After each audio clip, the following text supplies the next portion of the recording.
चले।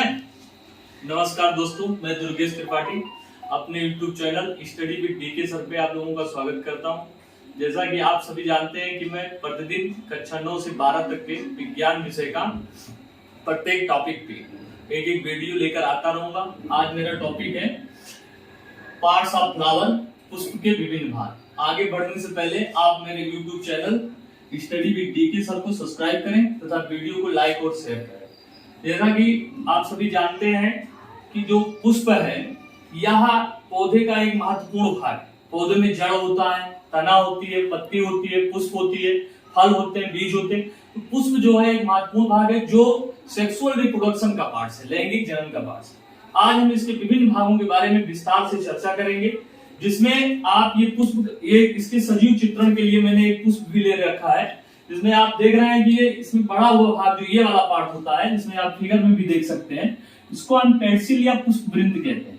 ये जब थोड़ा सा ऊपर की तरफ बढ़ता है तो इसमें फूला हुआ भाग दिखाई देता है, जिसे थैलेमस या पुष्पासन कहता है। पुष्पासन के ऊपर पुष्प के विभिन्न भाग पाए जाते हैं, जिसमें आप नीचे की तरफ देखेंगे तो एक हरे कलर का पार्ट होता है। ये पार्ट जो होता है इसमें विभिन्न अलग अलग पार्ट्स होते हैं। एक पार्ट्स को हम लोग सेपल या बायदल कहते हैं।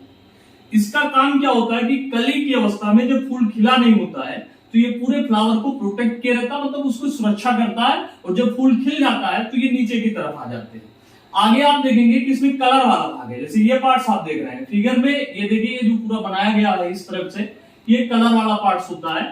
और इसे हम लोग क्या कहते हैं, अंग्रेजी में कोरोला कहते हैं, हिंदी में दलपुंज कहते हैं। इसका जो एक पार्ट्स होता है, इसके एक पार्ट्स को हम लोग पेटल या दल के नाम से जानते हैं। ये ग्रीन कलर का होता है, ये कलर में होता है, ग्रीन रंगीन कलर का होता है, और इसका काम क्या होता है, अट्रैक्शन ऑफ इंसेक्ट, मतलब ये कीड़े मकोड़ों को अपनी तरफ आकर्षित करता है। किसके लिए?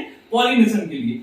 तो जो इसमें कैलेक्स था और जो कोरोला था, यानी जो बाह्य पुंज हरा वाला भाग था और ये जो लाल वाला भाग था, इन दोनों को हम लोग सहायक जनन कहते हैं। और इनका काम क्या होता है, एक तो फूलों को सुरक्षा प्रदान करता है, और दूसरे का काम क्या होता है कि ये पॉलिनेशन या परागण के लिए कीड़े मकोड़ों को अपनी तरफ आकर्षित करता है।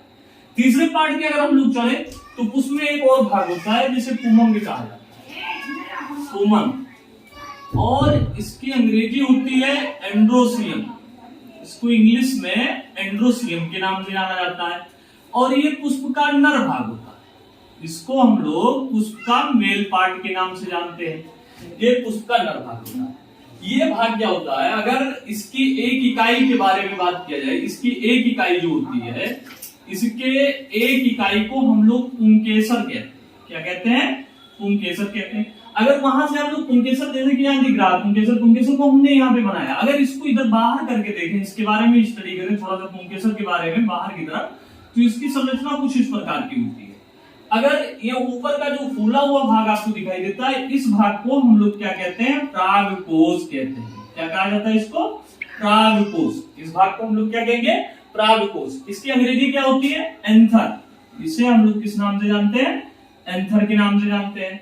ये नीचे का जो लंबा सा भाग दिखाई देता है इस फिगर में, मतलब अगर इसका सजीव देखा जाए तो इसमें छोटे छोटे दिखाई देते हैं इसमें। तो ये जो भाग होता है, इस भाग को हम लोग पुतंतु कहते हैं। पुतंतु या फिलामेंट कहते हैं।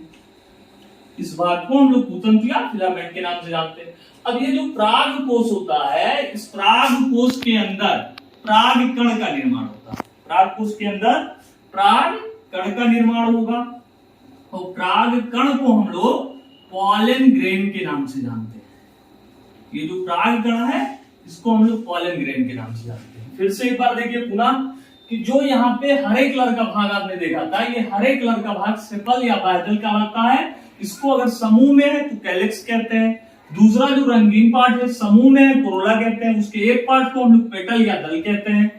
तीसरा जो हम लोग देख रहे थे, ये पुष्प का नर भाग था, इसको एंडोसियम कहते हैं। और एंडोसियम जिससे मिलकर बना होता है, मतलब इसकी एक इकाई जो होती है, इसकी एक यूनिट जो होती है, उसको हम लोग पुंकेसर कहते हैं।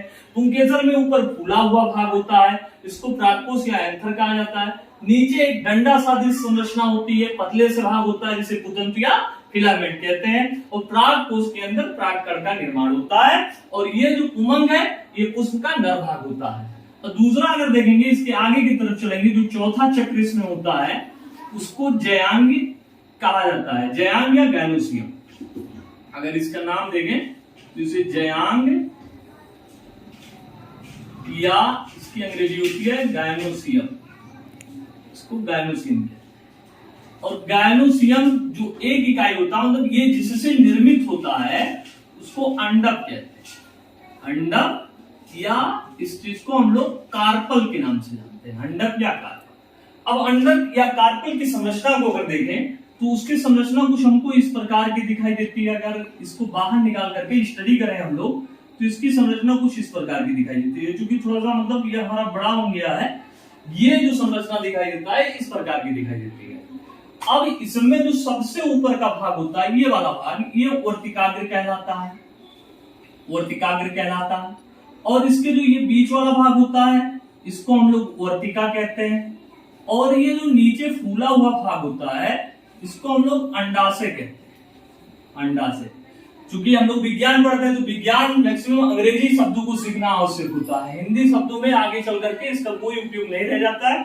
इसलिए अगर इसको हम अंग्रेजी में सीखें तो ये बेहतर है। अंग्रेजी में सीखने के लिए जो वर्तिकाग्र है इसको हम लोग स्टिग्मा कहते हैं। क्या कहते हैं? स्टिग्मा कहते हैं। दूसरा है वर्तिकाग्र है, इसको हम लोग स्टाइल कहते हैं। और नीचे का फूला हुआ भाग जो होता है अंडाशय होता है। अच्छा, सबसे महत्वपूर्ण बात यह है कि ये जो जयांग होता है ये पुष्प का मादा भाग है, मतलब कि ये हम कह सकते हैं कि ये पुष्प का फीमेल पार्ट, मादा भाग है, इसको फीमेल पार्ट कहा जाता है, ये मादा भाग है।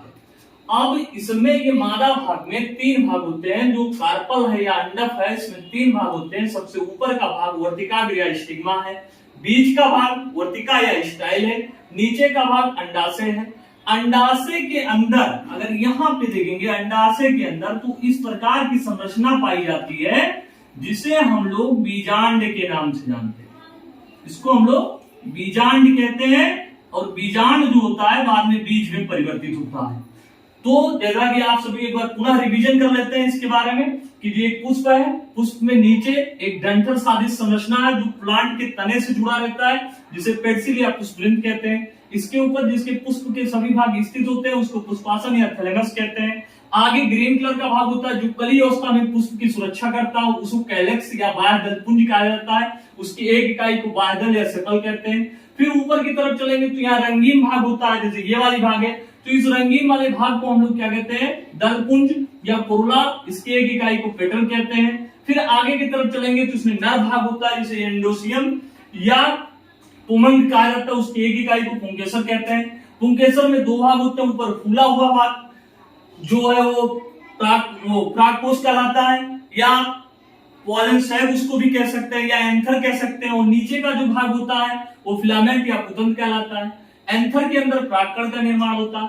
इसका अंतिम भाग जो होता है वो जयांग या गायनोसियम कहलाता है। गायनोसियम को मादा भाग या फीमेल भाग कहते हैं। इसके एक इकाई को अंडक या कार्पल कहते हैं। सबसे ऊपर की भाग इसकी वर्तिकाग्र होती है, बीच में वर्तिका होती है, नीचे अंडाशय होती है। अंडाशय के अंदर बीजांड का निर्माण होता है और बीजांड से बीज में बदल जाता है। इस तरह से ये हम लोगों ने फूल के विभिन्न भागों के बारे में विस्तार से वर्णन किया।